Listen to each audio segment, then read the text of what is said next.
আসসালামু আলাইকুম, কেমন আছেন সবাই? আশা করি ভালো আছেন। গাইজ, আজকে আরও দুটি কানাডার 10 বছরের মাল্টিপল ভিসার অ্যাপ্রুভাল পেলাম। আমার হাতে দেখতে পাচ্ছেন, এটা হচ্ছে পাসপোর্ট রিকোয়েস্ট লেটার। তো উনি হচ্ছেন যে রবিন ভাই আমাদের, উনি পুরান ঢাকার বাসিন্দা। সো উনি এবং ওনার ওয়াইফের 10 বছরের মাল্টিপল ট্যুরিস্ট ভিসা অ্যাপ্রুভাল এসছে। আজকের যে প্রোফাইলটা নিয়ে কথা বলবো, রবিন ভাইয়ের খুবই ইন্টারেস্টিং প্রোফাইল ছিল এবং এটা রিজেক্টেড প্রোফাইল ছিল। উনি এবং ওনার ওয়াইফ এর আগে অ্যাপ্লাই করেছিলেন কানাডার ভিসার জন্য, রিজেক্ট হয়েছেন। অন্য কোনো এজেন্সির মাধ্যমে উনি অ্যাপ্লাই করেছিলেন, আমাদের মাধ্যমে না।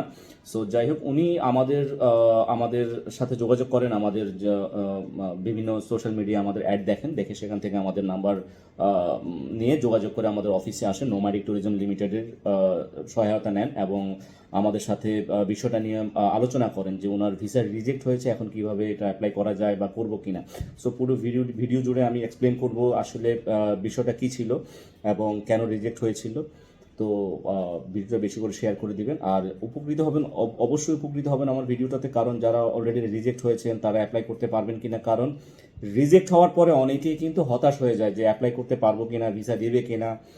অলরেডি রিজেক্ট হয়েছে আমাদের ভিসা। সো সেই জন্যে আমি মনে করব সবার জন্য উপকৃত হবে। আপনারা যারা রিজেক্ট হয়েছেন বা যারা অ্যাপ্লাই করতে চাচ্ছেন তারাও কিন্তু বিষয়টা জানা খুবই দরকার।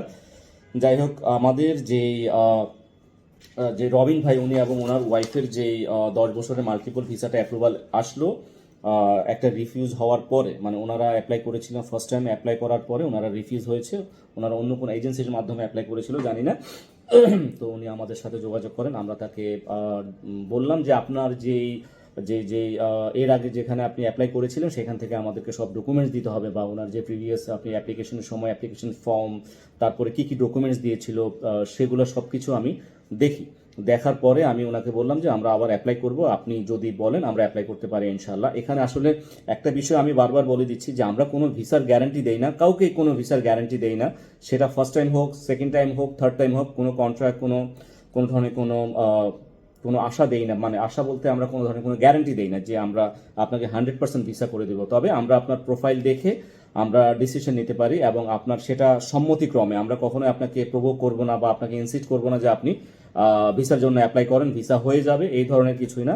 বিষয়টা সম্পূর্ণ ডিপেন্ড করবে আপনার উপরে। সো এই জিনিসগুলো জানা অনেকেরই দরকার। অনেকে মনে করে যে ভাই আপনারা তো অনেকেই ভিসার গ্যারান্টি দেয়। ভাই, আমরা কোনো ভিসার গ্যারান্টি দেই না। আমরা আপনার ডকুমেন্টসের উপরে স্টাডি করে, তারপরে ডকুমেন্টস দেখে, আমরা আপনার প্রোফাইল দেখে তারপর আমরা সিদ্ধান্ত নিই এবং সিদ্ধান্তটা আপনার মাধ্যমেই হবে। আপনি যদি চান তাহলে সেক্ষেত্রে আপনি অ্যাপ্লাই করতে পারেন আমাদের মাধ্যমে। যাই হোক, রবিন ভাই কিন্তু উনি ট্রাভেল হিস্ট্রি ছিল, ওনার প্রোফাইলটা একেবারে অত বেশি স্ট্রং ছিল না, মোটামুটি মিডিয়াম টাইপের ছিল। ওনার ট্রাভেল হিস্ট্রি ছিল 6-7টা দেশে, মোটামুটি ট্রাভেল হিস্ট্রি ভালো ছিল আমি মনে করি। এবং ওনার যে ব্যাংক স্টেটমেন্ট, ওনার যে অ্যাসেট ভ্যালুয়েশন অতটা হাই লেভেলের ছিল না, ওনার মোটামুটি ছিল। দুজন অ্যাপ্লিকেন্ট কানাডা অ্যাপ্লাই করার জন্য যে যাবতীয় ডকুমেন্টস লাগে সেগুলো ওনার সব কিছু ছিল। সো আমরা ওনার সব ডকুমেন্টস দেখার পরেই ওনাকে আমরা বলি যে আমরা আপনার যে ফাইলটা এটা আবার রিসাবমিট করব বা কানাডার জন্য আবার অ্যাপ্লিকেশন করব, আপনি কি বলেন? তখন উনি আমাদেরকে অনুমতি দিল যে ভাই হ্যাঁ, আবার করেন, আপনারা আপনাদের মতো করে করেন, আমার পক্ষ থেকে ফুল সাপোর্ট ইনশাল্লাহ, আমি অ্যাগ্রি, আপনারা নতুন করে অ্যাপ্লাই করেন। সো আমরা ওনার ফাইলটা আবার নতুন করে অ্যাপ্লাই করি। এটা আমাদের জন্য অ্যাকচুয়ালি খুব বড় একটা চ্যালেঞ্জিংয়ের বিষয় ছিল। কারণ হচ্ছে যে একটা প্রোফাইল যখন রিজেক্ট হয় তখন কিন্তু এখানে অনেকগুলো বিষয় লক্ষ্য রাখতে হয়, কেন রিজেক্ট হয়েছে, কোন কোন জিনিসগুলোতে সমস্যা ছিল। সো ওগুলা আমাদেরকে ভালোভাবে দেখতে হয়, দেখে শুনে তারপরে এই নতুন করে ডিসিশন নিতে হয় বা রিসাবমিট করতে হয়। সো আমরা আলহামদুলিল্লাহ আমাদের যেই এক্সপিরিয়েন্স ছিল, আমাদের যে পুরনো অভিজ্ঞতা ছিল, বা আমরা সবসময় এক্সপিরিয়েন্স নিয়ে কাজ করি, আমরা আমাদের অভিজ্ঞতা দিয়ে আপনার প্রোফাইলটাকে সুন্দরভাবে সাজিয়ে গুছিয়ে সেটা আবার নতুন করে আমরা রিসাবমিট করার চেষ্টা করি। সুতরাং ওনাদের অ্যাপ্লিকেশনগুলো আমার জন্য খুবই একটা চ্যালেঞ্জিংয়ের বিষয় ছিল, বিকজ ওনারা কিন্তু অলরেডি ওনাদের ভিসা রিজেক্ট হয়েছে অন্য একটা এজেন্সির মাধ্যমে, বা যাদের মাধ্যমে অ্যাপ্লাই করেছিলেন উনি। সো উনি অনেক বড় একটা আশা নিয়ে আমার কাছে এসছেন। তো আমি যদি ওনার আসলে আমি যেভাবে কাজটা নিয়েছি, এটা আমার জন্য খুব বড় একটা চ্যালেঞ্জের বিষয় ছিল। কারণ উনি একটা বড় একটা আশা নিয়ে এসছে আমার কাছে যে হয়তো আমি ইনশাল্লাহ ওনাকে ভালোভাবে একটা সার্ভিস দিতে পারবো। এটা খুব বড় একটা চ্যালেঞ্জের বিষয়। সো আলহামদুলিল্লাহ একটা ভালো পজিটিভ রেজাল্ট পেয়েছে উনি আমার মাধ্যমে কাজ করে, বা আমি ওনার ফাইলটা প্রসেস করে দেওয়ার পরে ওনার ভিসা অ্যাপ্রুভাল এসছে। তো ওনার এটা এটা ওনার চেয়ে আমি বেশি আনন্দিত, এবং আমি উনি ভিসা পাওয়ার পরে ওনার কাছে যতটা না উনি খুশি হয়েছে তার চেয়ে অনেক গুণ বেশি আমার কাছে আমি খুশি হয়েছি। বিকজ একটা রিজেক্টেড ফাইলকে নতুন করে আবার রিসাবমিট করা, সেখানে কাজ করা, সেই ফাইলটা নিয়ে কাজ করা, এটা বড় চ্যালেঞ্জের বিষয় ছিল। এবং আমি সেটা নিয়ে সবসময় চিন্তিত থাকতাম যে আসলে রেজাল্টটা কি আসে। যদি রেজাল্ট ভালো আসে তো আসলে সবাই ভালো বলে, এটা এটা সবার ক্ষেত্রে। আর যদি রেজাল্ট ভালো না আসে সেক্ষেত্রে কিন্তু খুব বড় একটা বাজে একটা ইম্প্যাক্ট পড়ে আমাদের, বিশেষ করে আমাদের বিজনেসের উপরে। কারণ হচ্ছে যে আমরা সবসময় চাই যে আমাদের যেই ক্লায়েন্ট বা যারা, আমরা সবসময় চাই আমাদের প্রতিটা অ্যাপ্লিকেন্ট যেন সাকসেস হয় বা ভিসা ভালো রেজাল্ট করে বা ভালো ফলাফল আসে বা সবগুলো ভিসাই যেন অ্যাপ্রুভ আসে। কারণ আমরা সবসময় আশা করি যে আপনি আমার মাধ্যমে ভালো সার্ভিস নিয়ে আবার আরও 10 জনকে বলবেন এবং তারা আপনাদের মাধ্যমে আমাদের কাছে আসবে।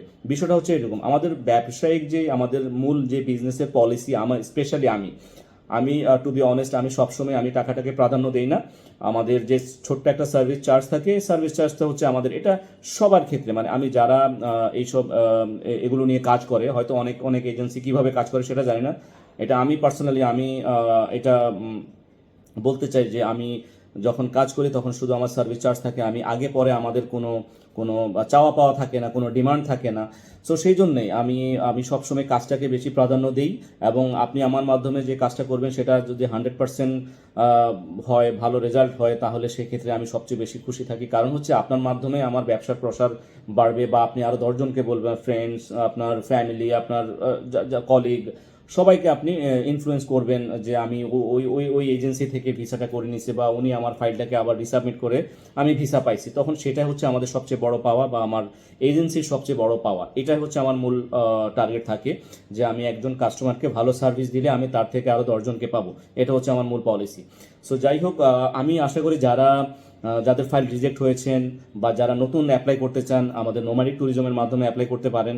আর প্রুফ তো আপনাদের সামনেই আছে যে রিজেক্টেড ফাইলে কাজ করে আমরা আলহামদুলিল্লাহ সাকসেস নিয়ে এসেছি। এটা হচ্ছে সবচেয়ে বড় প্রুফ, যেটা আপনাদের সামনে এখন আমি আপনাদেরকে ডিটেলস বললাম। সো আপনাদের যারা অলরেডি যারা রিজেক্ট হয়েছেন 1বার 2বার 3বার, তো আপনারা আমাদের সাথে যোগাযোগ করতে পারেন, আমাদের অফিসে আসেন। এবং একটা কথাই বলবো সবসময়, যারা রিজেক্টেড ফাইল নিয়ে আসতে চান তারা যেন পুরনো সব ডকুমেন্টস নিয়ে আমাদের সাথে আসবেন। দেখা করার জন্য আমাদেরকে দেখাতে হবে, আপনি প্রিভিয়াস আপনার যে ডকুমেন্টসগুলো ছিল, আপনার যে ফাইল ছিল, সেটা অবশ্যই আমাদেরকে দেখাতে হবে। তখনই আমরা আপনাকে একটা ভালো সার্ভিস দিতে পারবো। আদারওয়াইজ আপনি যদি একেবারে আমার কাছে কোনো ডকুমেন্টস নাই, সব কিছু ওই এজেন্সি রেখে দিচ্ছে, আমি কীভাবে করব, তো সেক্ষেত্রে ভাই একটু টাফ হয়ে যাবে, সেক্ষেত্রে ভিন্ন রকম সিচুয়েশন।